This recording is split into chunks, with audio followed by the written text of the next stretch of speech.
I'm speaking with Jenna. So, welcome, Jenna, and thanks for joining us. I came across you on Instagram. You're at the Food Allergy Therapist, and I was immediately taken with your story and your content, and I reached out to connect with you. I'm so glad you're here and you're talking with me today. I'm going to let you introduce yourself.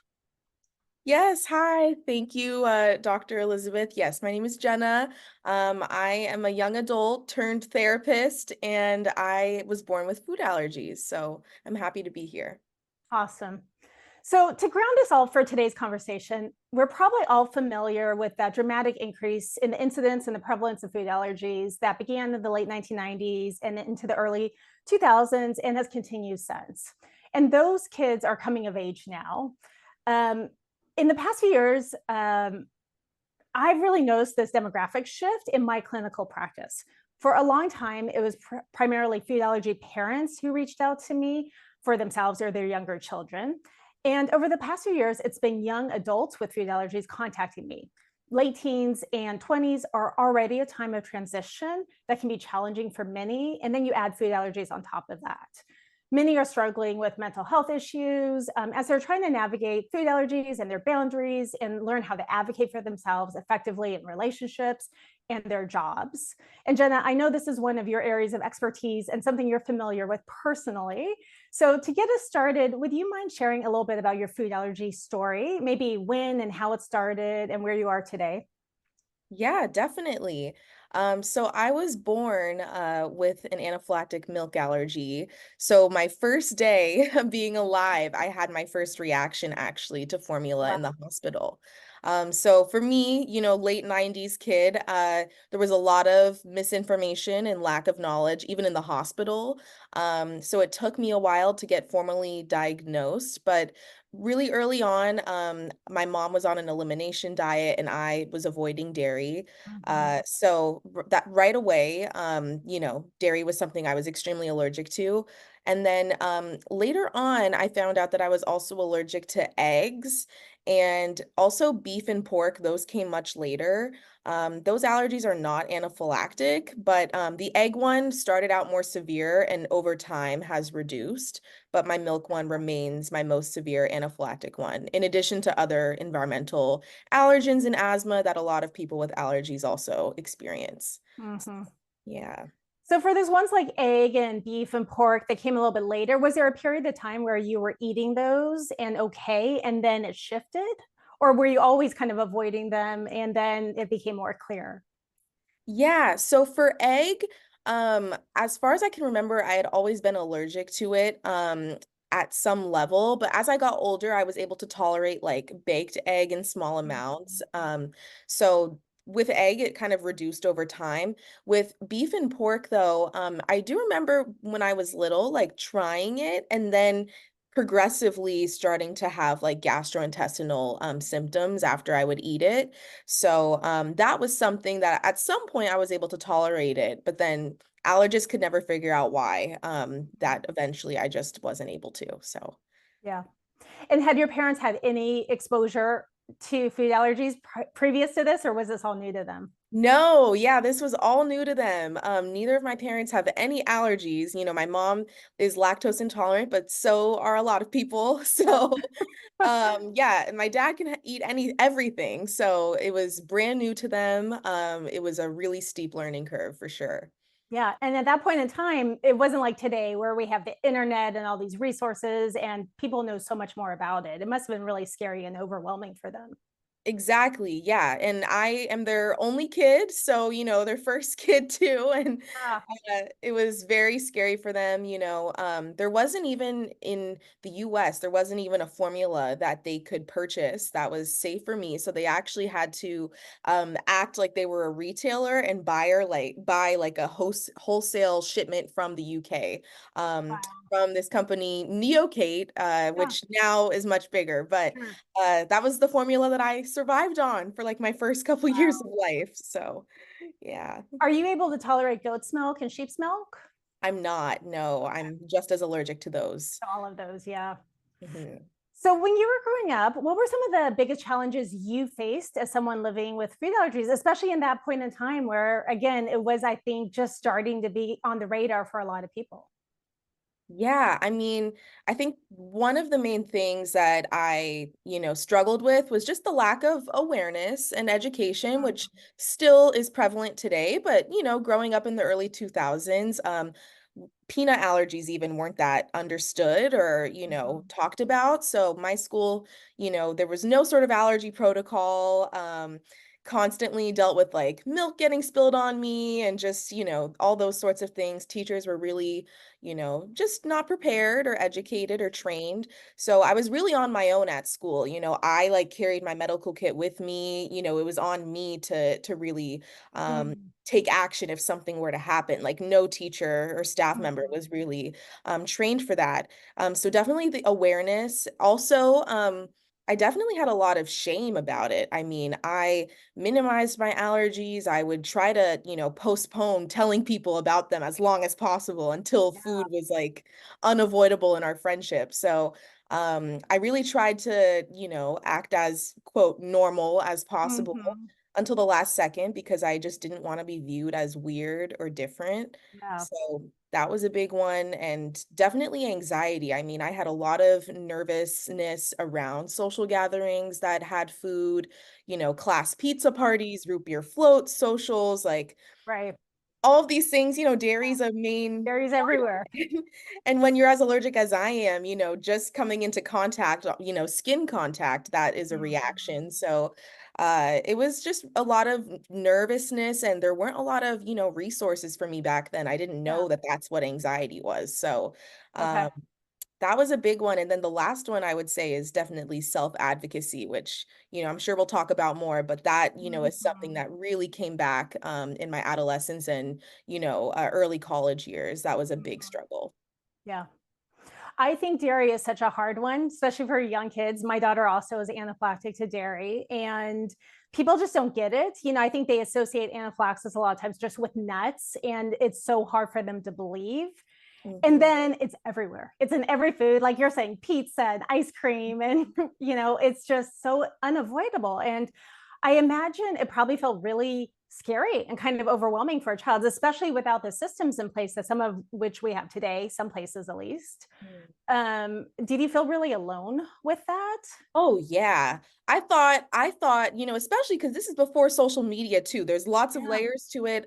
sure. And even before, as I'm sure you know, that before many dairy alternatives were on the market for, Yes. you know, anything. For Yes. years it was only like soy milk or rice milk. Those were the Mm, two things. So I felt super alone. I thought I was the only person in the world that had this allergy because I hadn't come into contact with anyone with mm, a severe allergy, let alone a severe dairy allergy.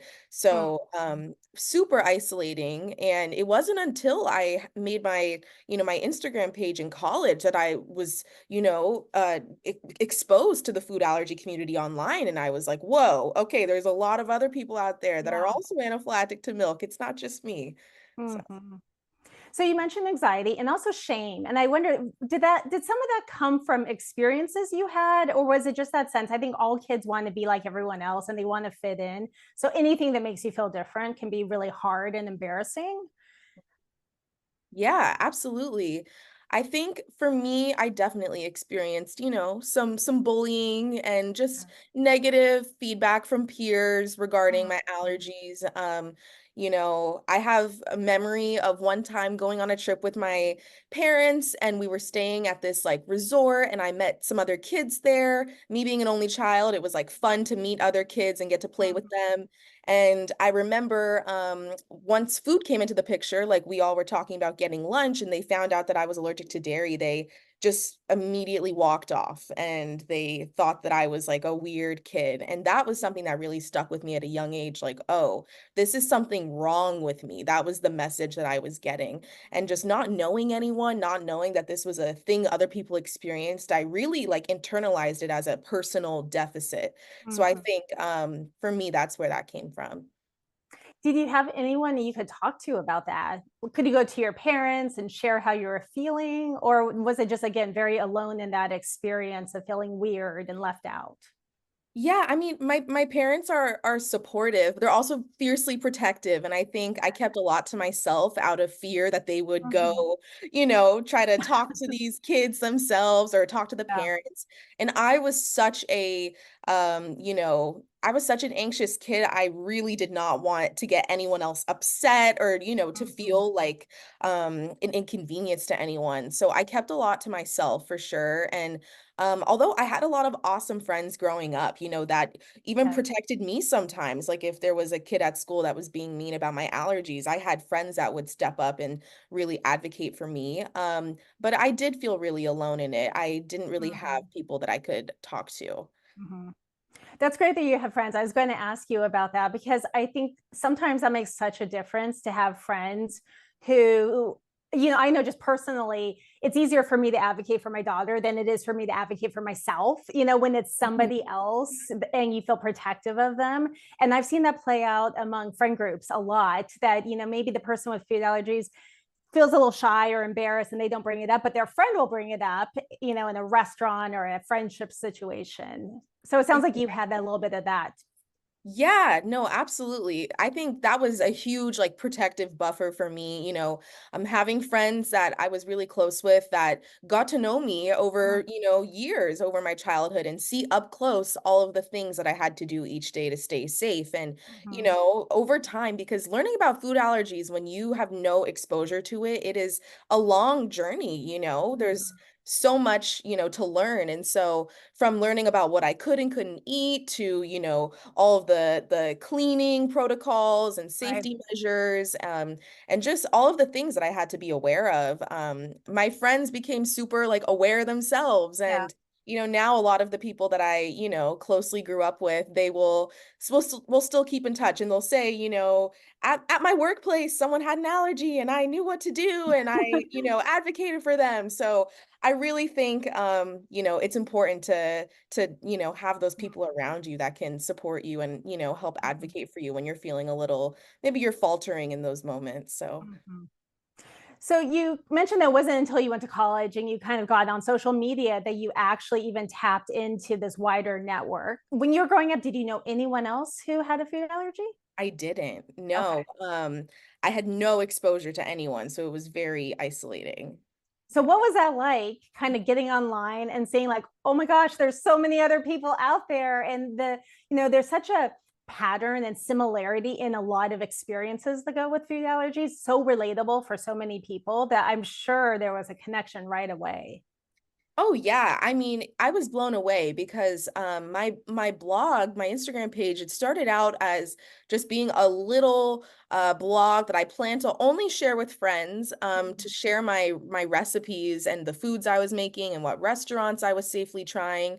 Um, and so I didn't even realize that there was a broader food allergy community out there until I think I was kind of going down the dairy-free recipes rabbit hole, and I came Mhm. across some people that posted dairy-free recipes, but they also had allergies, and I was like, hang on, there's a community here, and that really opened the doors. All of a Wow. sudden I was following all these accounts, and yeah, and it was really powerful to come across people that were my age, also young adults who were, maybe they weren't allergic to milk, but they had other allergies and similar experiences. So it was awesome. It was overwhelming and, really Mhm. emotional. And I met someone who I used to live in Toronto. That's where I went to college. And I met someone there who is also my age and she's anaphylactic to milk. Mhm. She developed her allergy in her teen years, so different experience. But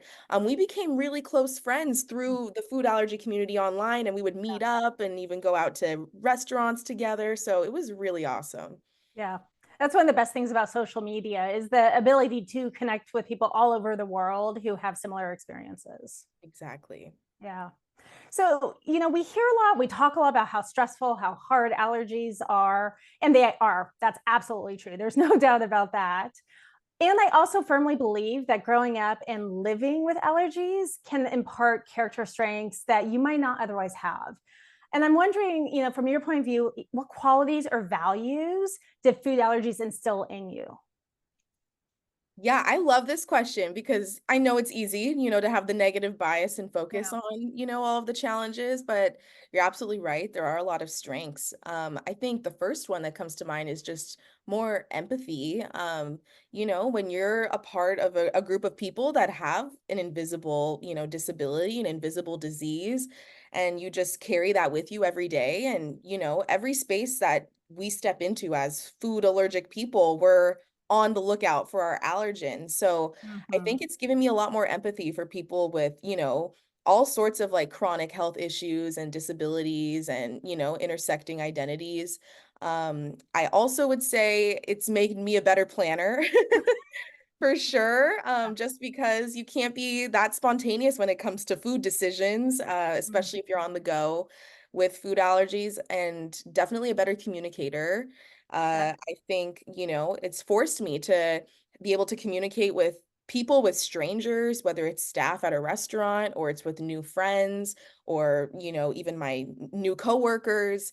It really makes you have to, communicate and also yeah, a better advocate for not just myself but for other people too. I feel like, I've always had like a social justice, part of me. I've always been passionate about that, but seeing that there's a lot of things that still need to be improved and things that, we can work on in the world, it definitely has made me want to be more involved in, social justice and disability advocacy, food allergy Mhm. advocacy. So Yeah, I love that. So empathy, planning, yes. and this advocacy, this kind of wider social justice lens that you take into the world with you. Exactly. Yeah. I think speaking as a parent, it's so hard to see your kids struggle and have to deal with hard things that other kids might not have to. Although I do believe, everyone deals with different things in different ways. And like you said, a lot of it's invisible. We don't know what's happening in other people's lives. And I believe, as hard as it is to watch them struggle, it also gives us opportunity to practice skills that are great as you're growing up. And then you take into your adulthood. And, most of the food allergy kids that I know, they're more responsible. They do know how to plan, they think things through. They're, naturally a little bit cautious in Yes. terms of, being safety minded, and they're just really great. I mean, they're great things. So I love the ones you shared with us. Yeah, and I think we're kind of like change makers or trailblazers. Like every space we Mhm. walk into, we're often the first person with, food allergies that someone's encountering. So we Yeah. kind of like set the tone and we educate, like we, Mhm. change the spaces that we walk into and hopefully leave them a little more, aware of food allergies. So Mhm. I think that's another awesome strength that we have. Mhm. I've thought about this. I've heard other people say this. You look at the stats, 1 in 13 kids have food allergies, 1 in 10 adults have allergies. And I've always lived in larger cities.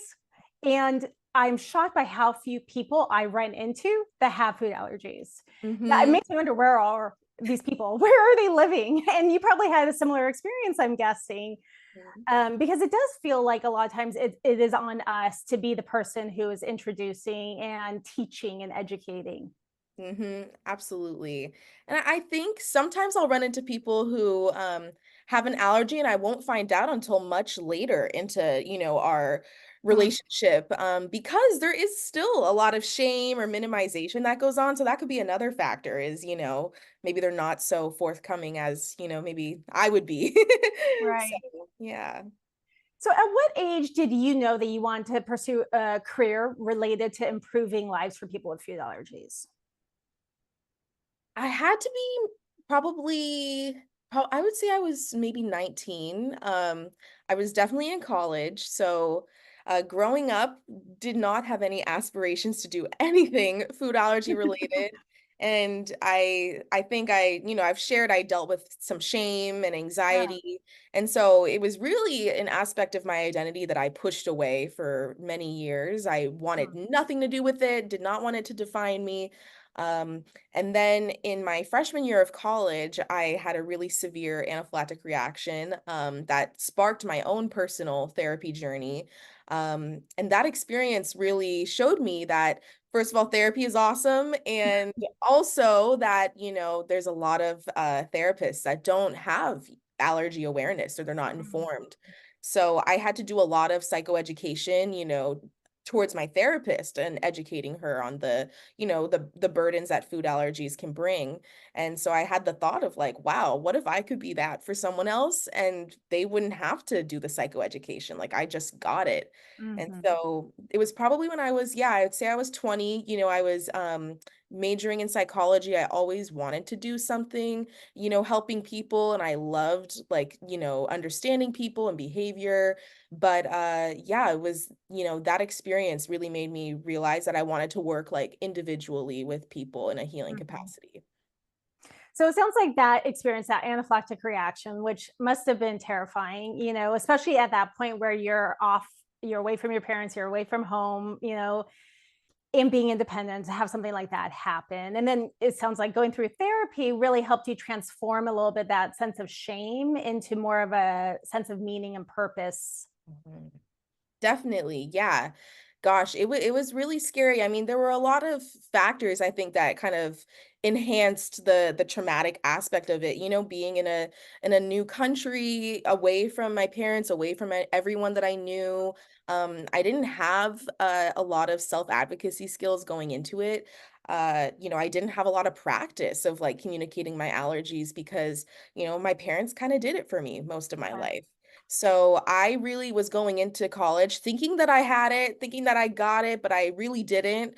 And I had such a hard time, advocating for myself. And so, was in a new friend group, I was in a sorority. That's what I had joined. And that was Mhm. where the reaction happened. And so, yeah, I really struggled, just during that time of, oh gosh, I don't want to have to tell this whole big group of new people about my allergies. And so I really kept it to myself. But that experience, and going to therapy, that really helped me to reframe it as, this is a strength and an important part of me that, Mhm. deserves to be, talked about and shared. Mhm. What was that transition like from, I mean, I know you're from Southern California. So going from Southern California to Toronto, that's really far away from home. That is such a brave move, I think, for anyone, but let alone someone who's managing anaphylactic allergies. What was the transition like in terms of how your parents helped prepare you, how you helped prepare yourself, or not, maybe? Yeah. Yeah. So, it was definitely a tougher transition than I thought it would be. I think I was, a little naive, and I really wanted to go far away from home, from my parents. I wanted to kind of just jump into the deep end. Yeah, I definitely have, an ambitious spirit sometimes. And Mhm. I think, yeah, I wanted a new experience. I loved the school had like a really good psychology program, and I was really passionate about that. So leading up to it, we would go out to eat. Going out to eat was always a part of my life. Going out to eat with my family and then eventually my friends.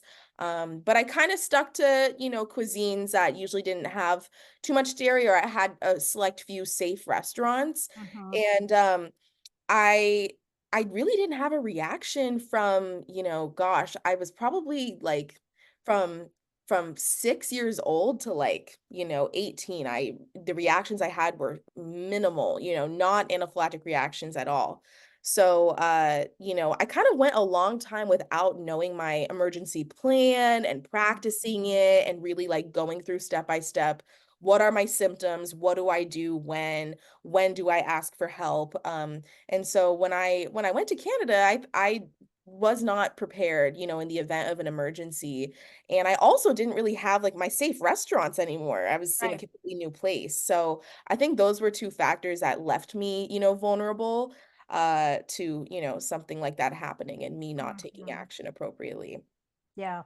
So a big wake up call to kind of get more familiar with that allergy action plan and all the stuff surrounding allergies. Exactly. Yeah. Whenever I'm talking to someone, whether it's in therapy or otherwise, I'm always listening for values. And, underlying and kind of embedded in what you're talking about, it sounds like to me there's maybe a value around um, just wanting to live your life, like Mhm. wanting to show up and live a full life, regardless of the allergies, and not letting that stop you. Is that something, you consciously think about and are aware of? Absolutely, absolutely.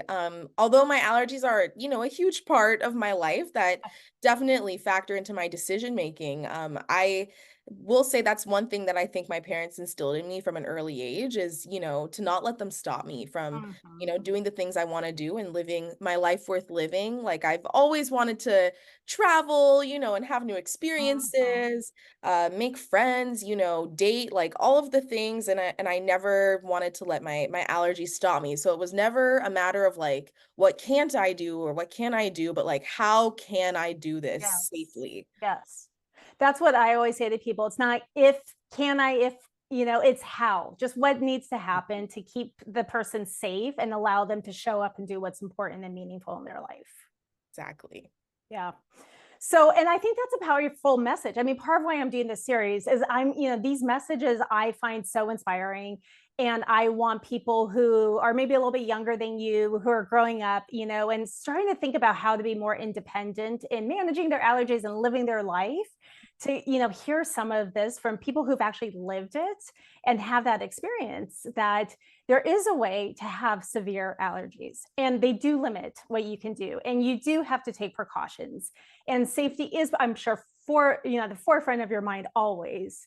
And you're still thinking like, okay, so how can I travel, how can I date, how can I live my life?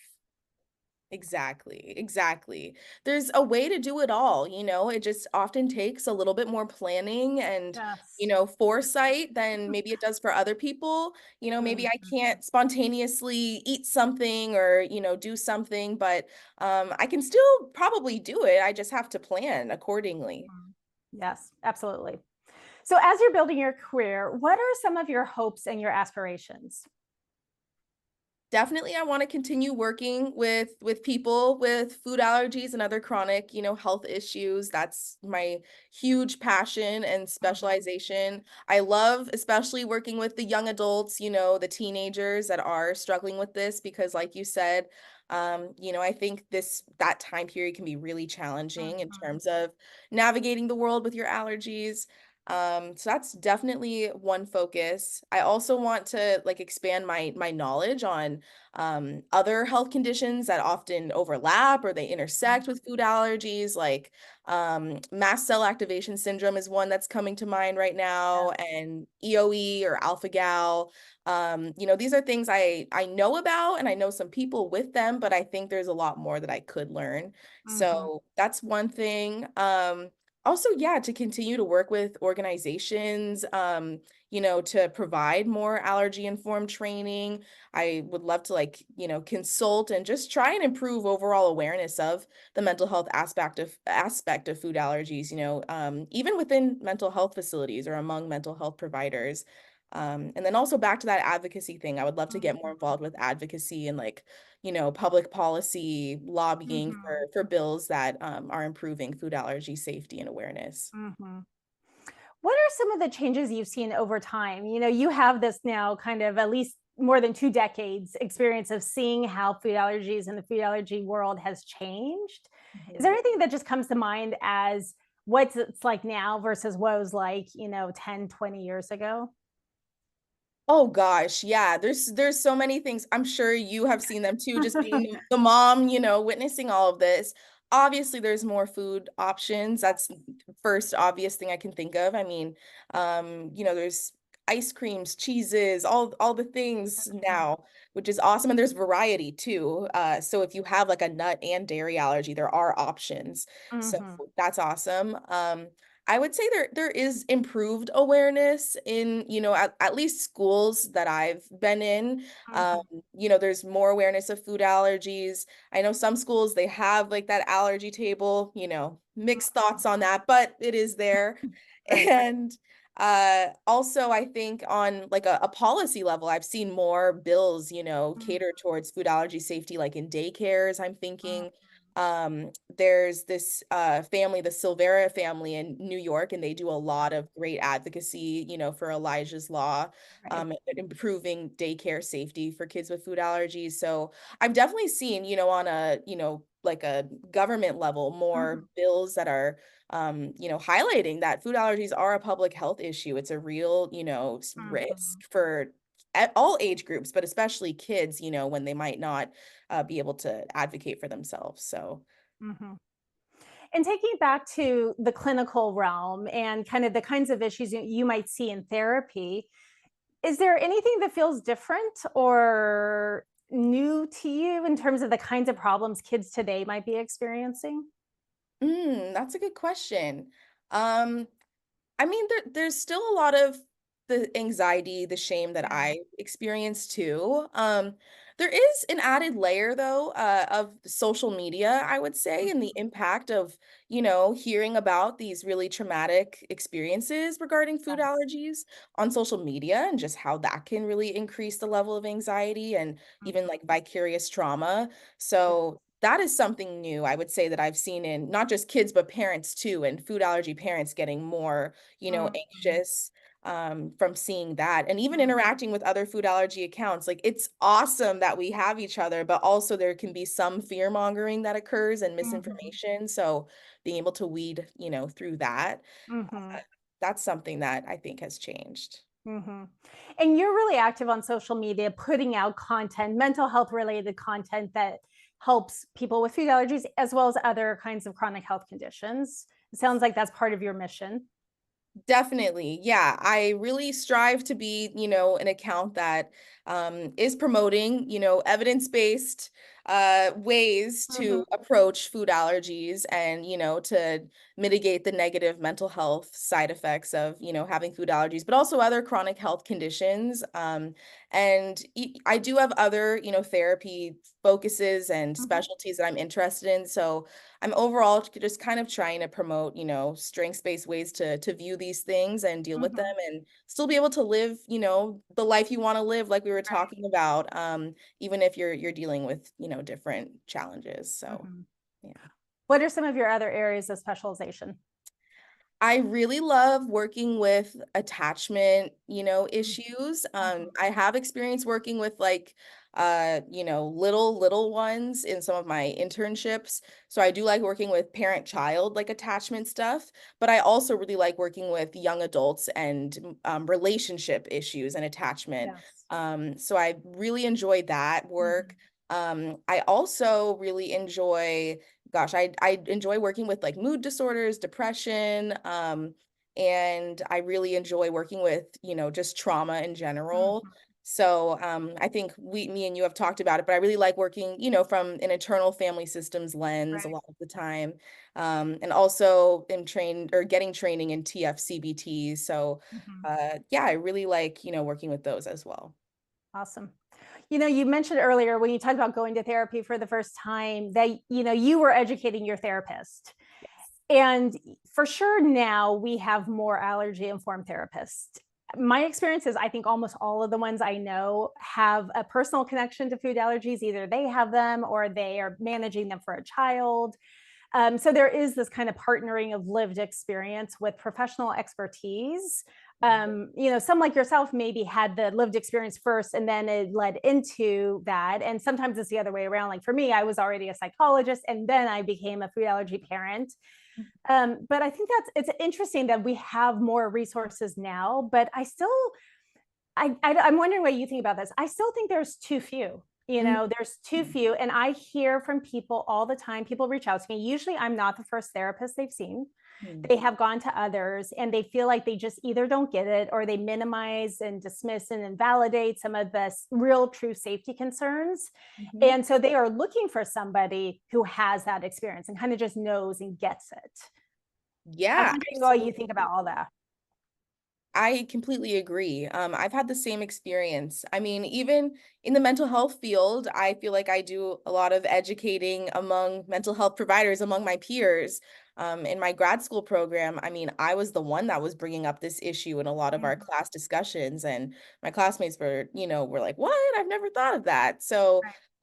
there's still a lack of information and awareness among mental health providers, Mhm. absolutely.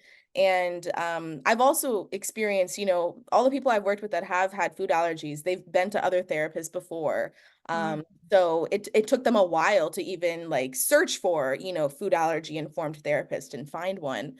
And I have personal experience with, friends of mine who have gone to therapists that were not food allergy informed, and they had really Mhm. negative experiences, like you said, minimizing the real safety risk of it, and even doing an appropriate, exposure. So I think it's really important that, yeah, more therapists, are aware and informed of this, topic. Absolutely. Yep.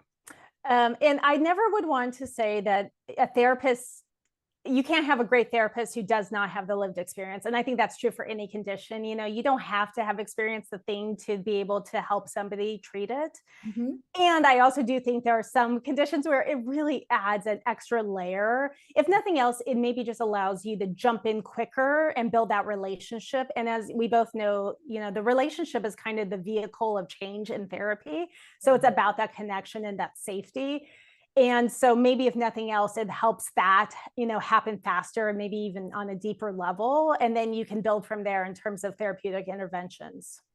Absolutely. I think you're spot on. You don't need to have the lived experience, but it really does add to the relationship of just like, oh, they get it. Mhm. They have their allergies too. Like, when I mention this, they know what I'm talking about. So I think it Mhm. really does, help build that rapport and trust quicker. Yeah, it's a shorthand. Yes. So I asked you earlier about challenges with food allergies when you were growing up. I'm wondering, what about now as a young professional, someone in her 20s? Like, what are the kinds of things that you come up against now? Yeah, I mean, still, I would say navigating social dynamics is the Yeah. biggest challenge. Now, it's not that I'm in school, but it's like work, and Mhm.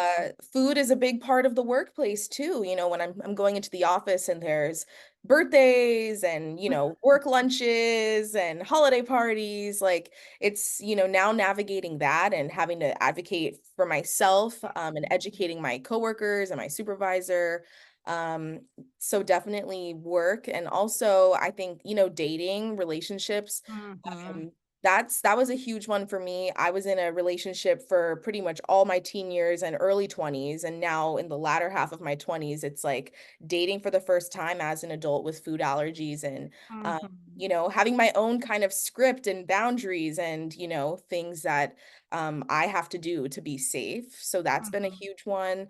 And then, yeah, again, within the mental health field, just spreading awareness, and sometimes not being taken seriously, or sometimes people like, food allergy, like, is that even why does that need to be a therapy specialty? So just continuing to spread awareness. Yeah. Yeah, someone said that to me just the other day. I mentioned that that's one of my areas of specialization, and it really puzzled them. They thought, why? I like they couldn't figure out why. And so I tried to explain, a lot of there's anxiety and there's trauma and embarrassment and shame. Like there's so many emotions that go with the experience of living with food allergies or having a child that has food allergies.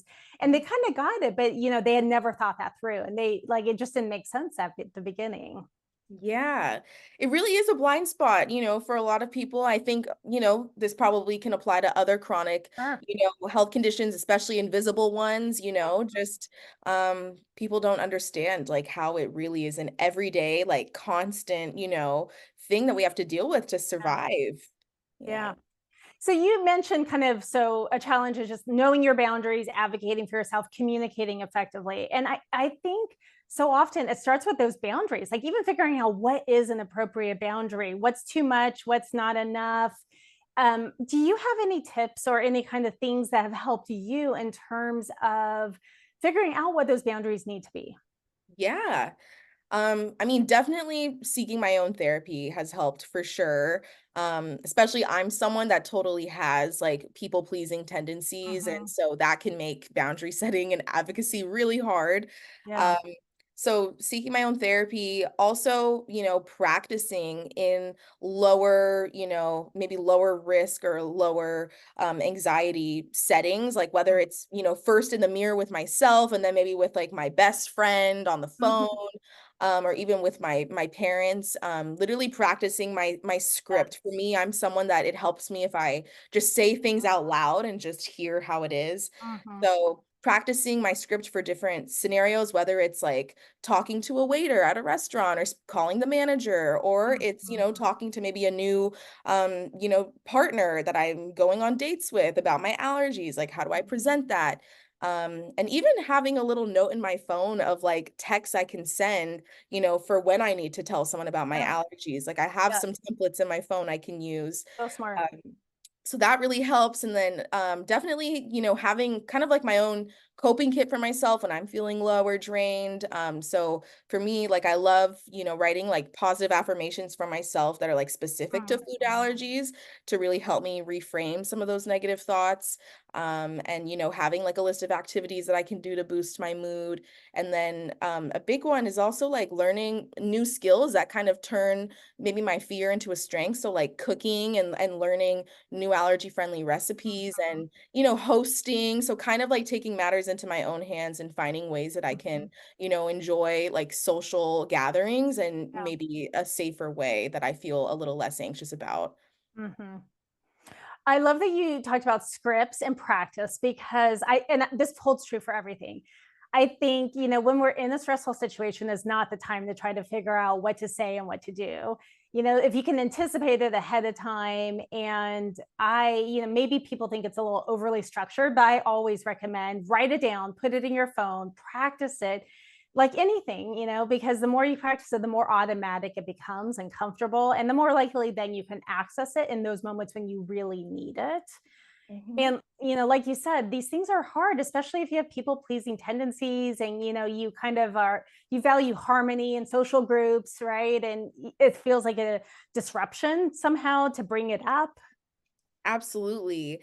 Yeah, and it's kind of like that the cognitive diffusion technique where if you practice it and say it so many times, it kind of loses a bit of that Right. anxiety inducing aspect. And then it's Yeah. just words that you just know you have to say. So Yeah. it's really helpful in that way.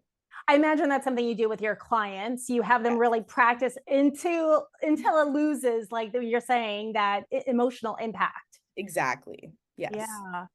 And so you mentioned quite a few kind of emotional tools you use yourself. Are there any others that are either favorites of yours personally or to use with clients that you really like to teach people or use? Yeah. You know, something I encounter a lot is people having a lot of anxiety that almost mimics the symptoms of an allergic reaction. Yes. So I'm sure you've experienced that Yes. too. So it gets to this like point where it's really tricky of, oh my gosh, am I having anaphylaxis and these are the early signs, or am I just Mhm. having a panic attack or, feeling really Mhm. anxious? So I know there's some great diagrams out there that, show the symptoms of Yes. both, where they can overlap, which, is really helpful to look at. So I Mhm. recommend everyone kind of looks at that and, familiarizes themselves with the symptoms and also like has a plan of action for both, whether it's an allergic reaction or it is a Mhm. panic attack. And so one thing that, some of my clients like to do is, obviously sometimes they'll take their antihistamine, obviously depends on each person what their doctor recommends, but Mhm. um even if they're in that I'm unsure, sometimes that's something that they do. Um, but also if they've been able to determine that it probably is more anxiety, a lot of my younger clients, they love having a little piece of like super sour candy, Yes. um, Uh-huh. especially if some of the symptoms are like mouth related or tongue related. Mhm. It can really help to like distract and focus on the new Yes. sensation. So that's something that a lot of the kiddos I've worked with, they really like that. Um, and Mhm. then distraction is a big one, focusing on something else. And, when mom checks in or, after a certain period of time, they'll realize like, oh, like that was anxiety. I'm not having those symptoms anymore. Right. So those have been helpful for sure. That thing you raise of like, is it anxiety? Is it an allergic reaction? I think is maybe the single most complicated question I get. Mhm. A thorny issue because there's no way to know. There's like Yep, literally no way to know for sure when you're in that moment. yep, And so I've thought about that so much. And you're right, there are those Venn diagrams that show, yeah, there's clearly some things that are anaphylaxis and yes. clearly some things that are not, but then Yeah, that overlap is really confusing. And one of the ways I've just kind of learned to even coach myself through thinking about it as a parent, and then to help other families, is the question is not, is this anxiety or an allergic reaction? You're having anxiety for sure. Like, we know that. So the Mhm. question is this a severe allergic reaction? Like, is this an early sign that something more severe is coming down the road? And like, for some reason that helps ground me in, okay, I don't actually have to decide as a one or the other. The question is a both. And Mhm. so really, we can be doing the right appropriate things from an allergy management point of view to monitor that. Because one of the things I say is, like, if you're in anaphylaxis, I don't know many people who are anaphylactic and don't know it. Yes, Right. exactly. So almost by definition, again, in those situations, it's unclear, it's vague. It kind of could be anything, which is what makes it so confusing. So thinking like, okay, so what is the protocol for that situation? And to have a protocol that you've checked out with your, board certified allergist who's on board with, this is how you would manage a more minor allergic reaction while you're waiting to see, does it progress to something else. And then in the meantime, here's your allergy, I call it an allergy action plan. So Mhm. I created a form, just like, FAIR has its emergency care plan. I have an anxiety action plan that I Mhm. use for people. Similarly, like, okay, so this is how you just walk through it. Because again, I believe in plans. I believe in thinking about these things ahead of time and having something written on your phone to coach you in the moment through it. But man, that's a hard issue to have when you are so scared and you just don't know. It is. And like you said, it's tricky because it is like a real safety concern. It's not like this is something we're making up. Like, no, the threat, is real. Mhm. So I think it is important to, yeah, to have a plan, with your allergist of what do I do in the more Mhm. mild situation where I'm kind of waiting to see, and then to follow that. And then to have, like you said, an allergy action plan where you have steps you can take to, mitigate that anxiety. And then to have like the people around you on board and, Mhm. have that plan, because a lot of times when you're at that like 8 out of 10 of anxiety, a lot of the skills and the knowledge, it goes out the Right window. out. You're Yeah. so up high, you can't even access that part of your brain. So to have someone around you that can say like, "Hey, like let's look at that plan, or Mhm. what can we do right now?" I think that I remember you sending me something a while ago. So, Mhm. Yeah, one of the things I do a lot as a therapist, I'm sure you do too, is education. And I always start with educating people about what happens in the brain when you're anxious or you're fearful, and how your everything narrows in on that threat. And it's really hard to take in other information. mhm, And that we have a bias towards kind of over identifying threat rather than under identifying, which is very protective from an evolutionary point of view. It makes sense. And so you're right, having other people who might be able to have a little bit more of that mhm. perspective, and trusting them, like being able to trust that they have your best interests and they're not just minimizing and dismissing you and your concerns. Exactly. Yeah. Yeah. In terms of your practice, you talked about different kinds of conditions you like to work with and treat. Are there certain ages? I like working with pretty much all age groups, like kids, teens, young Mhm. adults, adults, but I'd say primarily I see like 8 years old and up. Okay. So yeah, but I do have experience working with younger than that, and I am open to that. But I'd say I really connect with, some of the older kiddos and Mhm. teens and young adults. Mhm. And this is true in my practice. Maybe it's true in yours as well. I will see clients who are younger than 8, but I'm working primarily with the parents, not directly with the child. So I think for anyone who's listening to this, to realize that even if a therapist says they only treat, certain age and up, they might be able to work with you from a parenting point of view of how to coach a child managing anxiety rather than seeing them directly for talk therapy. Exactly. Yeah. I mean, the treatment approach, it totally differs, once we get Mhm. younger than that. And obviously there's play therapy, but it really is, the family is involved, the parent is involved, a lot of parent coaching. That's where Mhm. majority of the work happens. So, Mhm. yeah. So, as an allergy informed therapist and someone who has that lived experience, are there either like pieces of advice or recommendations you would give to kids who are growing up with food allergies right now? Yeah, definitely. I would say something that stuck with me, that someone told me once a long time ago was, there's nothing wrong with you. It's the world around you has not Mm, adapted yet, to fit yeah. your needs. And I think that can be said for a lot of conditions and disabilities. Mhm, If a building only has stairs and you are in a wheelchair, is there anything wrong with you? No, it just, they haven't built it to be accessible yet. And mhm, so I'd say that's a big reminder, that it's not a personal defect, the world just hasn't caught up yet. And maybe we could be a part of that change. So that's a mhm, big one. And also to be patient with yourself and with others. It really is a lifelong journey of educating. And I know it can be tiring sometimes, but it also can be really rewarding to see change happen and to see people around you, really start to get it and be able to support you and take some of that maybe burden off. Um, mhm. and, of course, logistically, like always having, your medical kit and having a plan, like we've talked about many times Right. now. And yes, practice communicating your allergies, to other people before you enter maybe more high risk or high anxiety situations. Like you said, having a script and practice, that really does help to detach some of that meaning and anxiety.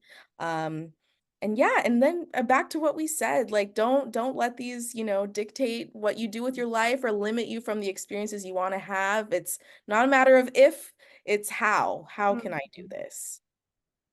In terms of self advocacy, is there anything specifically that you have found really helpful in? I mean, there's so many different pieces. It sounds like, it sounds to me when someone says self advocacy, it should just be this one thing, but it's not, right? I mean, it's knowing what to say, it's having the willingness to say it. There's so much courage and bravery in that. And then being able to manage whatever other people's reactions are or their questions. Like, it's really actually a lot of different pieces, Mhm. and hard to do. And especially when you're young and you're not necessarily in a position of power. Like, I'm thinking about a child, or even a teenager who's in a restaurant or something, they're not used, there's a power differential with adults. Mhm. And so thinking about how do you help instill in younger people that willingness, that almost like this just has to happen. Like, this is just, it's almost matter of fact. That's how I approach it. Like, this is part of the how of keeping you safe. Yes. Yes. I kind of go back to radical acceptance Mm, from, DBT. Like, this is the situation. The situation is like speaking for myself, I have these allergies. I have this, anaphylactic allergy, and I want to be safe. So I need to do this for my safety. And also, not wanting to limit yourself from important experiences. Like, mhm, you deserve to have these social experiences and to experience milestones, going to parties or, having traveling experiences. Like, you deserve to have all of that. So yeah, kind of finding a way to channel that, that mhm, desire for new experiences and, mhm, to live the life you want to live, having goals, that you can maybe strive for to really work towards if you're having a hard time finding that internal motivation to speak up for yourself. And again, like really creating some affirmations that maybe, resonate, that challenge some of those negative beliefs that you might have about yourself. Advocacy, it is hard, and it is. it's uncomfortable, and it's also, it can really be so powerful. Like, we have the ability to change these spaces. And Mhm, something that I go back to because I really struggle with advocating for myself still, is, okay, if not for me, maybe I have a chance to make this better for the person behind me. mhm, So focusing on that, and also for me, really like, okay, this is going to be uncomfortable, but I can do uncomfortable things. I can tolerate this right. discomfort. That's really helped me too. I love that mindset shift of, it's hard for me to do it for me, but again, if I can think about I might be helping somebody else, Yes. it makes it maybe just a little bit easier to do. Yes, Yeah. definitely. Yeah. So I'm wondering, how can people find you both on social media and real life? Yeah. So my Instagram is at the food allergy therapist. You can find me on there, and I have a link in my bio that has all my links on there. Including my Psychology Today profile. So if you Googled my name, Jenna So, TSO, and Psychology Today, you'll find my actual therapist profile with a way to, contact me to book a session. But also in real life, I am seeing clients at a practice in Hermosa Beach. So if you're in the Southern California area, I do offer in-person sessions, but I'm also seeing clients virtually all over California. And I do have a group coming up for parents in September. So if you're in California, you can shoot me a message on my Instagram or any of my links to get on that list. Awesome. Do you know yet what it's going to look like? Can you share any more information about that parent group? Yeah, yeah. So, it's going to be like a drop-in group. So, you can come on the weeks that you are available, but if there's some weeks you can't, that's totally fine. Goal is to make it as accessible as possible. So it'll be affordable, and I'll work with people on an individual basis if there's, issues with that. But it's really going to be focused on creating a sense of community amongst food allergy parents, but also, sharing stories. We're going to be addressing a different topic each week that, food allergy parents might be struggling with.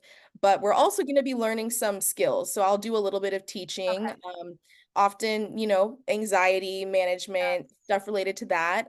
But also a lot of the things we're talking about, today, like, Mm-hmm. the advocacy, the communication, the planning. Mm-hmm. So we'll be going through all of that. I'm excited to be a facilitator, but also be, a little bit of a teacher, and hopefully, be able to help more people that way rather than my one-on-one session. So Yeah, yeah, that's such a great resource to have for families and parents in that area.